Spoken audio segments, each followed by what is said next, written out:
இது வந்து ஒரு கம்யூனிட்டிக்குள்ளே நடக்கிற ஒரு கல்ச்சராக இது பேசப்பட்டதுனால என்னவோ தெரியல, இது ஒரு பெரிய எதிர்ப்பு இதில் கிளம்பிச்சு. அப்படியெல்லாம் கிடையாது.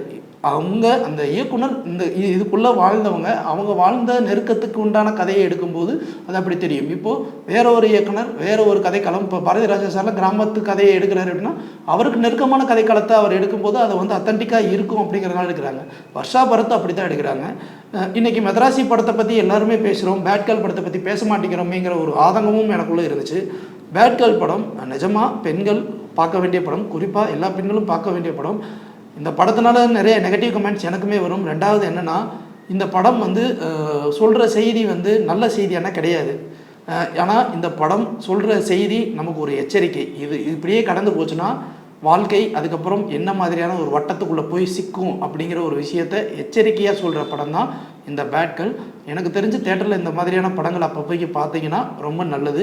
வெற்றிமாறன் போன்ற இயக்குனர்கள் மெயின் ஸ்ட்ரீம் சினிமா விட்டுட்டு, வர்த்தக ரீதியான சினிமா விட்டுட்டு இது மாதிரியான கதைக்களம் கொண்ட சினிமாக்களை எடுக்கும்போது சினிமாவும் கொஞ்சம் கொஞ்சமாக தன்னுடைய ஆரோக்கியத்தை நோக்கி திரும்பும் அப்படிங்கிற நம்பிக்கையில் தான் சொல்கிறோம்.